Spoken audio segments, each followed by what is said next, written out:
नमः शिवाय, वो श्री महालक्ष्मी नमः, नमो भगवते वासुदेवाय, जय मां सरस्वती, जय सूर्य नारायण, राधे राधे। हर साल पौष मास के कृष्ण पक्ष की एकादशी तिथि को सफला एकादशी का व्रत रखा जाता है। मान्यता है कि इस दिन व्रत करने और पूजन करने से सारे काम बन जाते हैं और इस व्रत के प्रभाव से व्यक्ति को जीवन के सभी क्षेत्रों में सफलता मिलती है, कामों में आभूत से। और कुल कर मान्यता के व्रत को पापियल रही सभी रुकावटें व बाधाएं दूर होती हैं। शास्त्रों के अनुसार जो साधक सफला एकादशी का व्रत रखते हैं उन्हें 1000 सालों की तपस्या के बराबर फल मिलता है और व्रत के प्रभाव से अंत में मोक्ष की भी प्राप्ति होती है। इस बार एकादशी तिथि 2 दिन होने के कारण यह उलझन बनी हुई है कि सफला एकादशी का व्रत किस दिन रखना चाहिए, तुलसी के पत्ते किस दिन तोड़ने चाहिए और व्रत का पारण किस शुभ समय में करना होगा। इस बार एकादशी तिथि 14 दिसंबर दिन रविवार को शाम 6:50 से शुरू हो रही है। इससे पहले तक दशमी तिथि रहेगी और एकादशी तिथि का समापन 15 दिसंबर दिन सोमवार को रात 9:19 पर हो रहा है।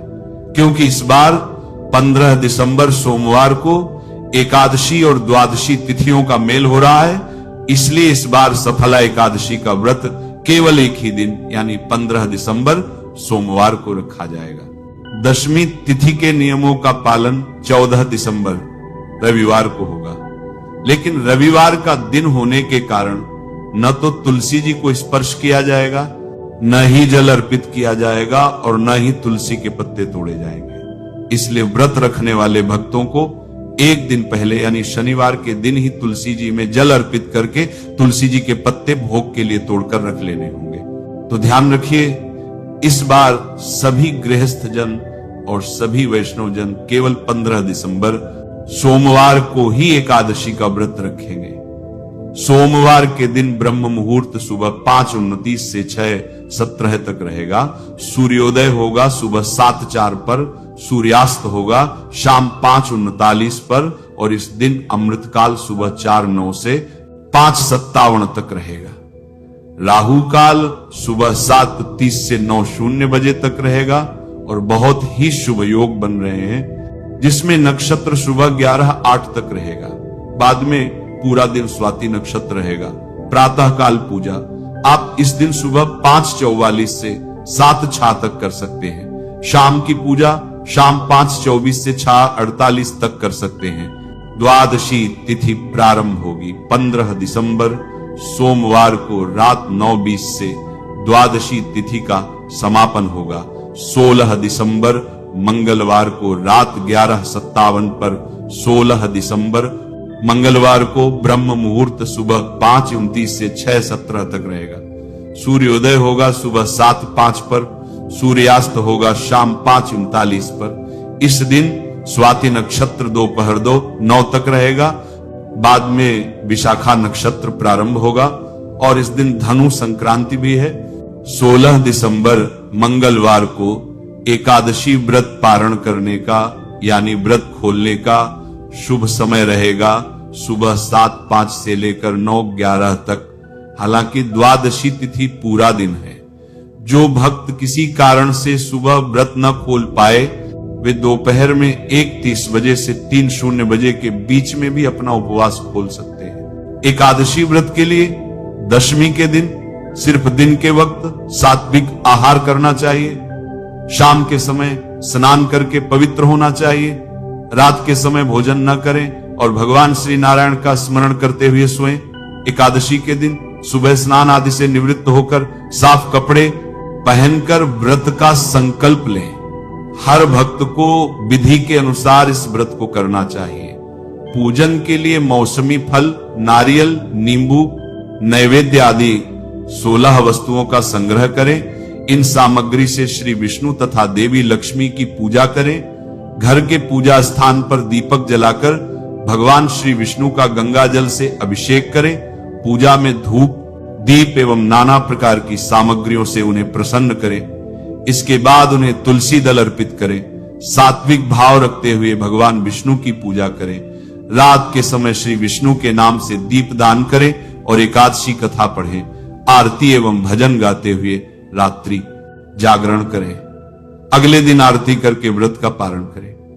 जो लोग इस दिन व्रत नहीं रख पा रहे हैं वे केवल सच्चे मन से पूजन करके प्रार्थना कर सकते हैं। हरि की पूजा करने से सभी मनोकामनाएं पूरी होती हैं। श्री हरि के साथ ही सफला एकादशी सफल करने वाली होती है। यदि आपको जीवन के हर कार्य में सफल होना है तो इस एकादशी के दिन शास्त्रों के अनुसार व्रत रखना चाहिए। सफला एकादशी व्रत रखने से अश्वमेध यज्ञ का फल प्राप्त होता है।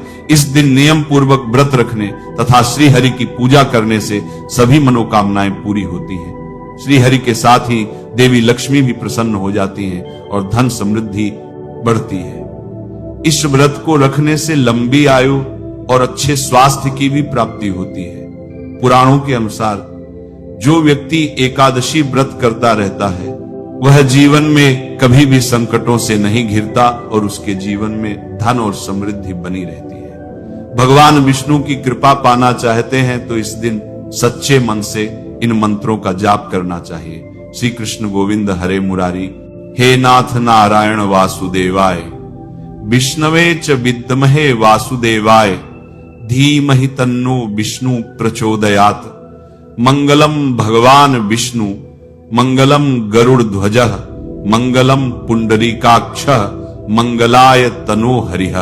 आइए अब जानते हैं सफला एकादशी पर क्या करें और क्या नहीं करना चाहिए। सबसे पहले जानते हैं कि क्या कर सकते हैं। व्रत से एक रात पहले यानी दशमी तिथि पर सात्विक भोजन करने की परंपरा है। इससे शरीर शुद्ध रहता है और अगले दिन व्रत का संकल्प लेने में ऊर्जा मिलती है। एकादशी के दिन ब्रह्म मुहूर्त में स्नान करके भगवान विष्णु के सामने व्रत का संकल्प लें, इससे व्रत पूर्ण फल देता है। भगवान विष्णु को पीले फूल, फल, चंदन और तुलसी वाला भोग अर्पित करें। उनके सामने घी का दीपक जलाना शुभ माना गया है। इस दिन तुलसी माता की पूजा करने और नमो भगवते वासुदेवाय या हरे कृष्ण मंत्र का जाप करने से अत्यधिक पुण्य मिलता है। विष्णु जी को भोग लगाते समय तुलसी का होना जरूरी माना गया है, इसलिए भोग में तुलसी दल अवश्य शामिल करें। व्रत का पारण द्वादशी तिथि में शुभ समय पर ही किया जाना चाहिए। पारण से पहले गरीब या ब्राह्मण को भोजन कराना और दान देना अत्यंत शुभ माना गया है। पौष मास में तिल का दान विशेष फल देता है। इस दिन ब्रह्मचर्य का पालन करने से व्रत का पुण्य कई गुना बढ़ जाता है। सफला एकादशी पर क्या नहीं करें। एकादशी पर चावल खाना वर्जित होता है। मान्यता है कि ऐसा करने से अगला जन्म कीड़े की योनि में हो सकता है। लहसुन, प्याज, मांसाहार, शराब और तामसिक, रजसी व तामसी भोजन दशमी से द्वादशी तक बिल्कुल न खाएं, इससे व्रत का पुण्य नष्ट होता है। इस दिन तुलसी के पौधे को न छुएं। एकादशी के दिन तुलसी दल तोड़ना मना है। जरूरत हो तो एक दिन पहले ही तोड़कर रख लें।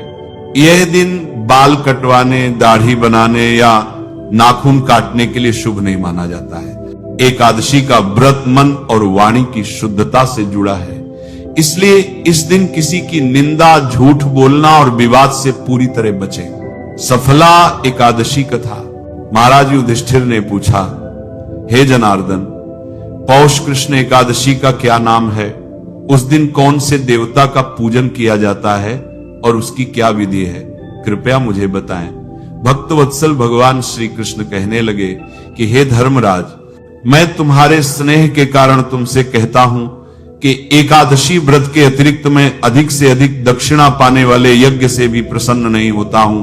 अतः इसे अत्यंत भक्ति और श्रद्धा से युक्त होकर करें। हे राजन, द्वादशी युक्त पौष कृष्ण एकादशी का महात्म्य तुम एकाग्र चित्त होकर सुनो। इस एकादशी का नाम सफला एकादशी है। इस एकादशी के देवता श्री नारायण हैं। विधि पूर्वक इस व्रत को करना चाहिए। जिस प्रकार नागों में शेषनाग, पक्षियों में गरुड़, सब ग्रहों में चंद्रमा, यज्ञों में अश्वमेध और देवताओं में भगवान विष्णु श्रेष्ठ हैं, उसी तरह सब व्रतों में एकादशी का व्रत श्रेष्ठ है। जो मनुष्य सदैव एकादशी का व्रत करते हैं वे मुझे परम प्रिय हैं। अब इस व्रत की विधि कहता हूं। मेरी पूजा के लिए मौसम के अनुकूल फल नारियल, नींबू, नैवेद्य आदि 16 वस्तुओं का संग्रह करें। इस सामग्री से मेरी पूजा करने के बाद रात्रि जागरण करें। इस एकादशी के व्रत के समान यज्ञ, तीर्थ, दान, तप तथा और कोई दूसरा व्रत नहीं है। 5000 वर्ष तप करने से जो फल मिलता है उससे भी अधिक सफला एकादशी का व्रत करने से मिलता है। हे राजन, अब आप इस एकादशी की कथा सुनिए। चंपावती नगरी में महिष्मान नाम का एक राजा राज्य करता था। उसके 4 पुत्र थे। उन सब में लुम्पक नाम वाला बड़ा राजपुत्र महापापी था। वह पापी सदा परस्त्री और वेश्यागमन तथा दूसरे बुरे कामों में अपने पिता का धन नष्ट किया करता था।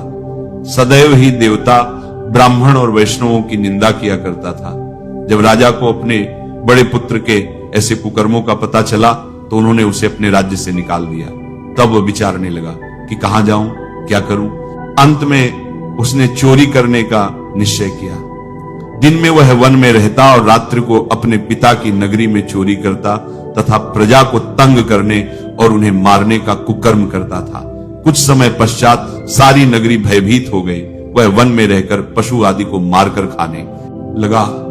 नागरिक और राज्य के कर्मचारी उसे पकड़ लेते किंतु राजा के भय से छोड़ देते थे। वन में एक अति प्राचीन विशाल पीपल का वृक्ष था। लोग उसकी भगवान के समान पूजा करते थे। उसी वृक्ष के नीचे वह महापापी लुम्पक रहा करता था। इस वन को लोग देवताओं की क्रीड़ा स्थली मानते थे। कुछ समय पश्चात पौष कृष्ण पक्ष की दशमी के दिन वह वस्त्रहीन होने के कारण सर्दी से सारी रात सो नहीं सका। उसके हाथ पैर अकड़ गए। सूर्योदय होते होते वह बेहोश हो गया। दूसरे दिन एकादशी को दोपहर के समय सूर्य की गर्मी पाकर उसकी बेहोशी दूर हुई। गिरता पड़ता वह भोजन की तलाश में निकला। पशुओं को मारने में वह समर्थ नहीं था, इसलिए पेड़ों के नीचे गिरे हुए फल उठाकर वापस उसी पीपल वृक्ष के नीचे आ गया। उस समय तक भगवान सूर्य अस्त हो चुके थे।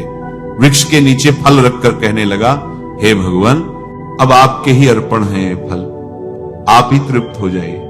उस रात्रि को दुख के कारण सो भी नहीं पाया। उसके इस उपवास और जागरण से भगवान अत्यंत प्रसन्न हो गए और उसके सारे पाप नष्ट हो गए। दूसरे दिन प्रातः एक अति सुंदर घोड़ा अनेक सुंदर वस्तुओं से सजा हुआ उसके सामने आकर खड़ा हो गया। उसी समय आकाशवाणी हुई कि हे राजपुत्र, श्री नारायण की कृपा से तेरे सब पाप नष्ट हो गए हैं। अब तू अपने पिता के पास जाकर राज्य प्राप्त कर। ऐसी वाणी सुनकर वह अत्यंत प्रसन्न हुआ और दिव्य वस्त्र धारण करके भगवान आपकी जय हो कहकर अपने पिता के पास गया होकर उसे समस्त राज्य का भार सौंप दिया और वन का रास्ता लिया। अब लुम्पक शास्त्रानुसार राज्य करने लगा। उसके स्त्री, पुत्र आदि सारा कुटुंब भगवान श्री नारायण का परम भक्त हो गया। वृद्ध होने पर वह भी अपने पुत्र को राज्य का भार सौंपकर वन में तपस्या करने चला गया और अंत समय में वैकुंठ को प्राप्त हुआ। जो मनुष्य इस परम पवित्र सफला एकादशी का व्रत करता है उसे अंत में मुक्ति मिलती है। जो नहीं करते वे पूंछ और सींगों से रहित पशुओं के समान हैं। इस सफला एकादशी के महात्म्य को पढ़ने से अथवा सुनने से मनुष्य को अश्वमेघ यज्ञ का फल मिलता है।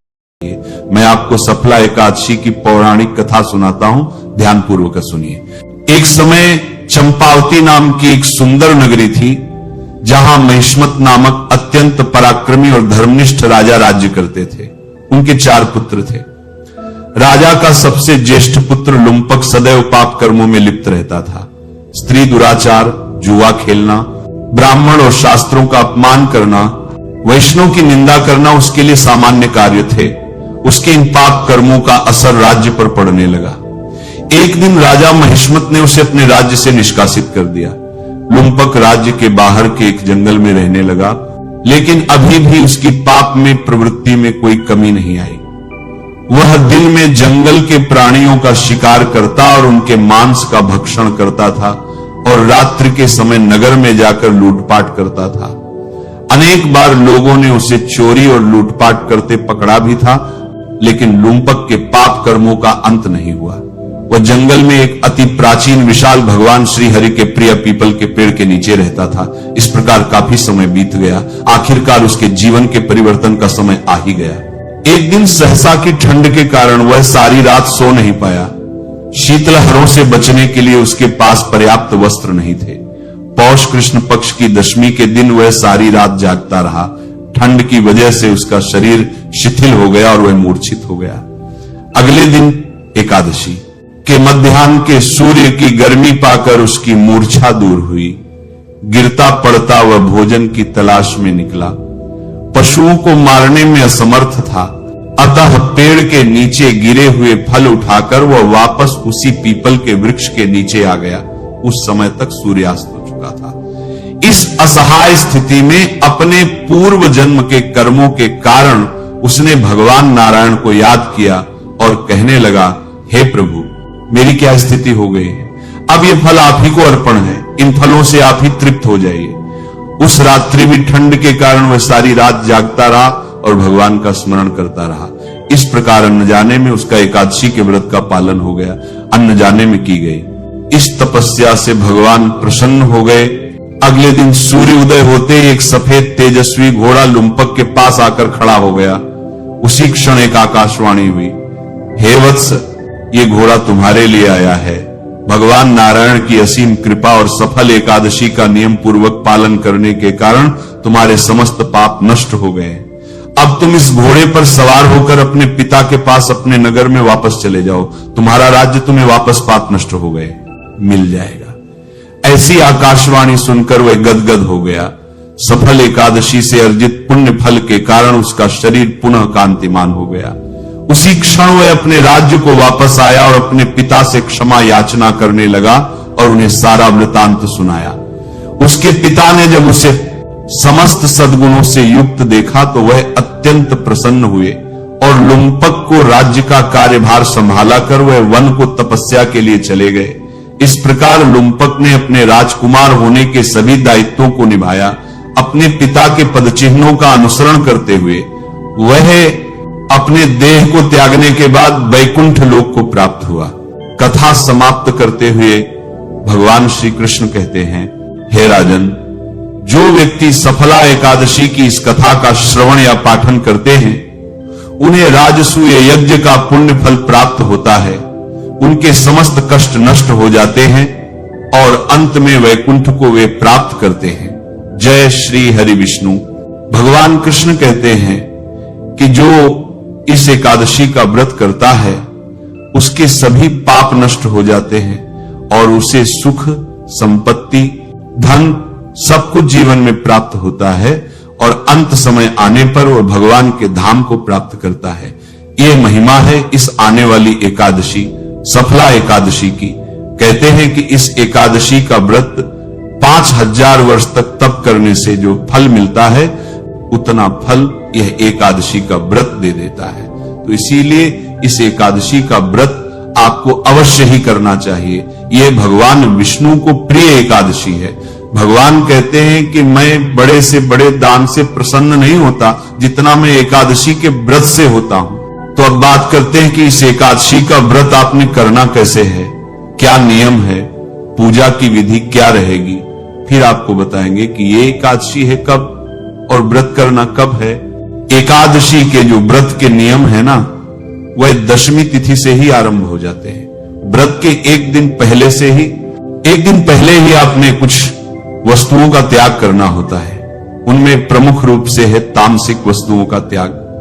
तामसिक वस्तुओं में आते हैं लहसुन, प्याज तो है ही, जो आप कॉफी पीते हैं, चाय पीते हैं, ये भी उसी में आती है। ये एक प्रकार का नशा ही तो है।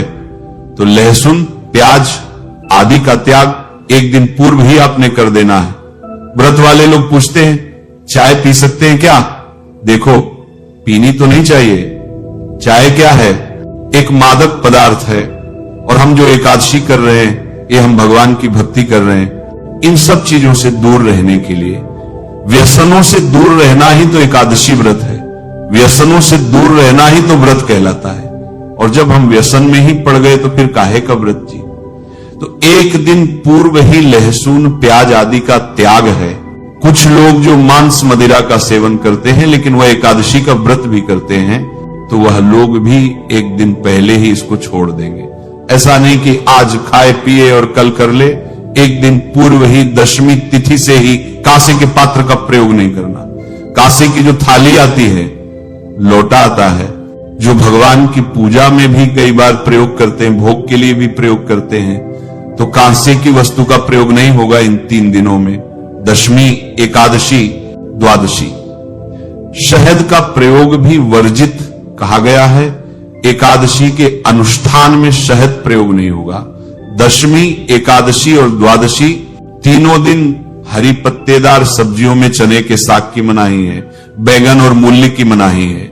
इनका सेवन आपको दशमी तिथि को ही बंद कर देना है। मसूर की दाल भी आपको दशमी तिथि को नहीं खानी है, छोड़ देनी है। इस प्रकार से इन वस्तुओं का त्याग, दशमी तिथि को एक वक्त का भोजन दशमी तिथि को करने को कहा गया है शास्त्रों में। अगर आप इस नियम का पालन कर पाते हैं तो अवश्य कीजिए, और जो इस नियम का पालन नहीं कर पा रहे हैं, वो रात्रि को भी अगर खा रहे हैं तो ध्यान दीजिएगा कि तामसिक पदार्थों का सेवन बिल्कुल ना करें। रात को सोने से पहले दंत धावन अच्छे से करके सोएं, अच्छे से कुल्ला आदि करके सोएं, जिससे कि मुंह में अन्न का कोई दाना आदि ना रहे। पर एकादशी वाले दिन सूर्योदय से पहले उठ जाएं। उठने के बाद स्नान आदि करके स्वच्छ वस्त्र धारण करके और पूजन करें। एक बड़ी जानकारी दे दूं कि खरमास तो 16 से आरंभ होगा, 16 की सुबह से, परंतु जो मांगलिक कार्य है ना, वो 13 से ही बंद हो जाएंगे, क्योंकि 13 की रात्रि को ही शुक्र अस्त हो जाएगा। और जब शुक्र अस्त हो जाता है तो आपने भी सुना होगा, आप में से जो दर्शक हमारे साथ में सुन रहे हैं, जो हम पढ़ते हैं प्रतिदिन, तो मार्गशीर्ष में भगवान नारायण के द्वारा कहा गया था, भगवान विष्णु ने स्वयं कहा है कि जब गुरु और शुक्र इनमें से कोई भी अस्त हो, उस समय पर कोई भी मांगलिक कार्य नहीं करना चाहिए, वह शुभ फल नहीं देता है। तो शुक्र अस्त होने जा रहा है, इसीलिए 13 तारीख के बाद कोई भी शुभ मांगलिक कार्य नहीं होगा, और उसके बाद 2 दिन बाद तो फिर खरमास ही शुरू हो जाएगा। तो पौष का महीना है, खरमास है, उसमें तो वैसे ही कार्य नहीं होते। तो एकादशी वाले दिन स्नान आदि से निवृत्त होकर स्वच्छ वस्त्र धारण कीजिए, और अब आप एकादशी का पूजन करेंगे। व्रत पूजन संकल्प करते हुए करेंगे। पूजन के लिए क्या सामग्री आपको चाहिएगी? सामग्री के रूप में आपके पास भगवान श्री हरि विष्णु की कोई तस्वीर या प्रतिमा होनी चाहिए। इसके अतिरिक्त तो उनको स्थापित करने के लिए लकड़ी की जो चौकी आदि आती है वह लीजिएगा। उस पर बिछाने के लिए लाल या पीला वस्त्र ले लीजिए। रोली, मोली, पान, सुपारी, लौंग, इलायची, धूप, दीप, नैवेद्य, पुष्प की माला, इत्र और जनेऊ, ये वो सामग्री है जो आपको लेनी है। ये सारी एकत्र कीजिए। एकत्र करके आसन लगा के बैठ जाइए। एक लोटा लीजिए तांबे का, उसमें पहले थोड़ा सा गंगा जल भरिए, फिर शुद्ध जल भरिए। ये जो भी सामग्री आपने रखी है, जो स्थान है जहां बैठकर आपने पूजन करना है, भगवान का जहां चौकी लगानी है, उस स्थान पर और सामग्री पर फूल के द्वारा जल के छींटे दीजिए।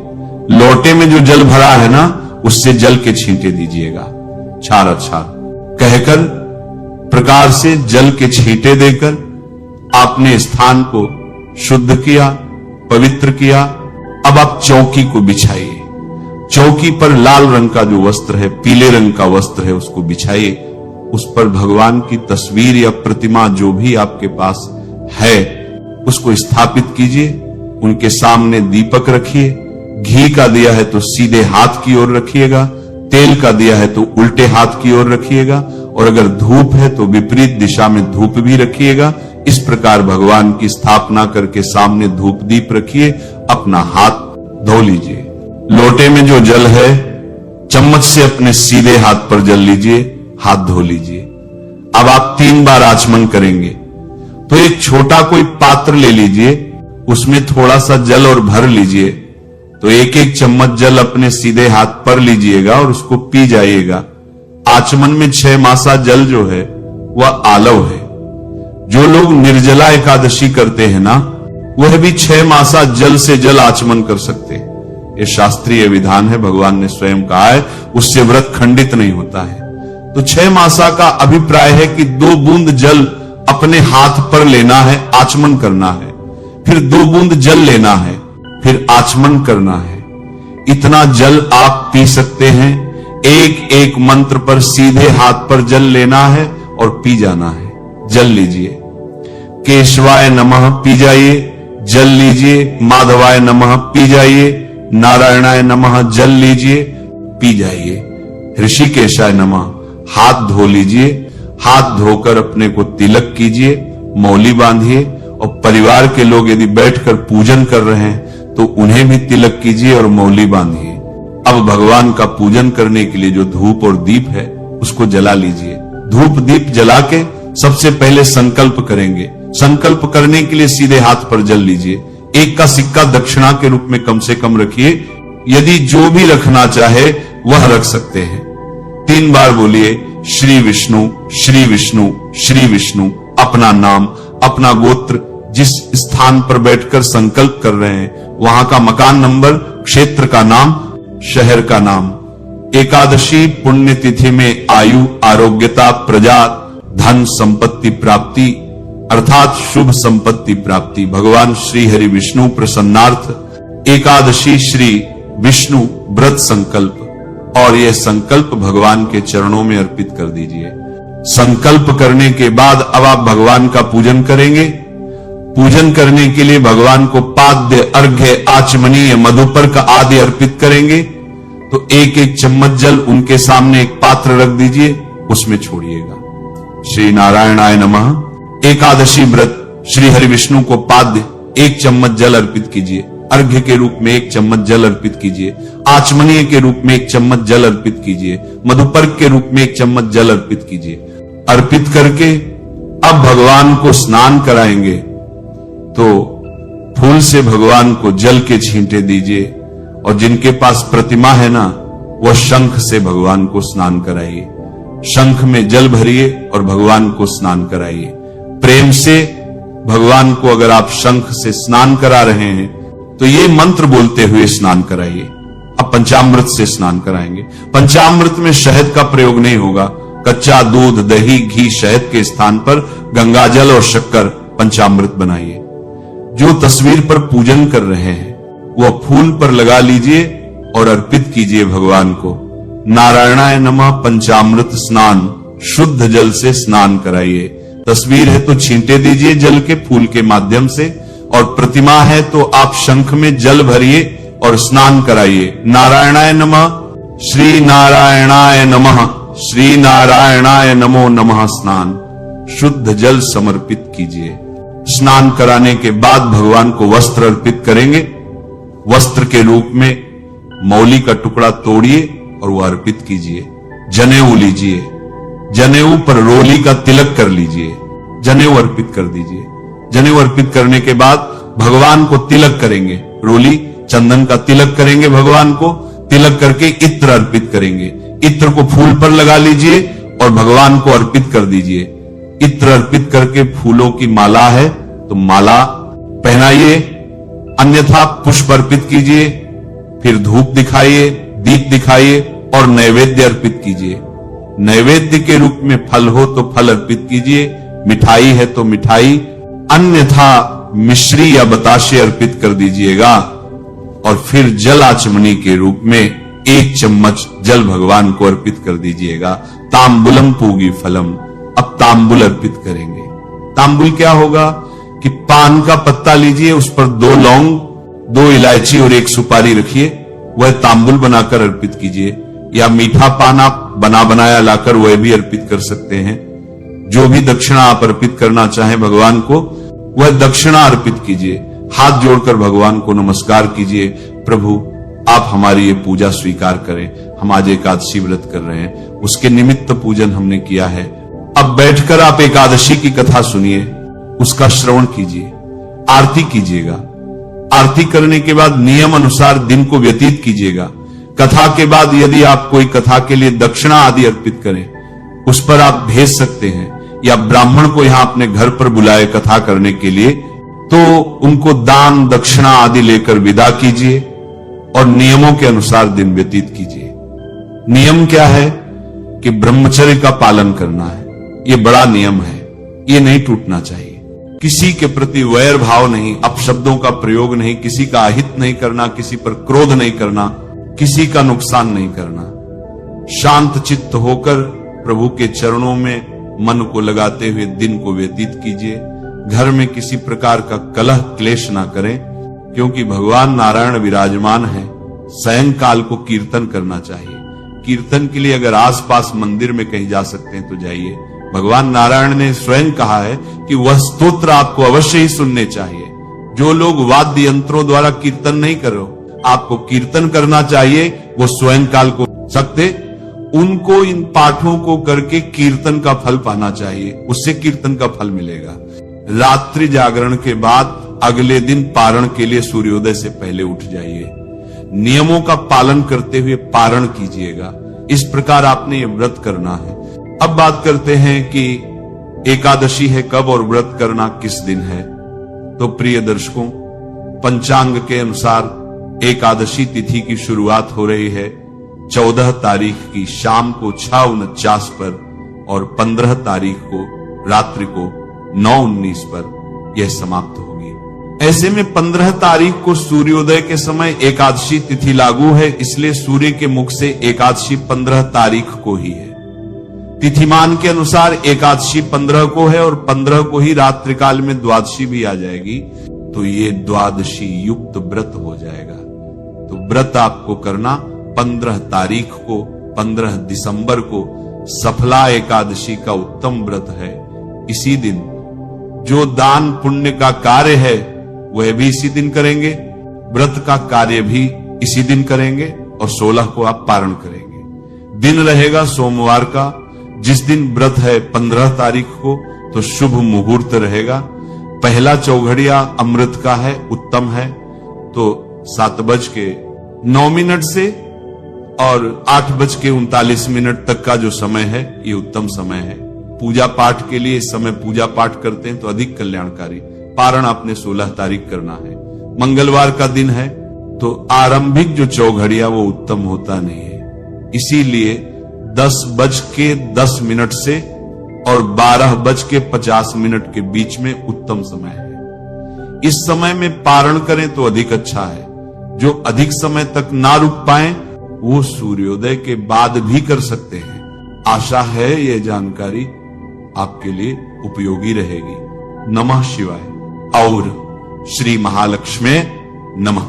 नमो भगवते वासुदेवाय। जय मां सरस्वती। जय श्री कृष्ण। राधे राधे।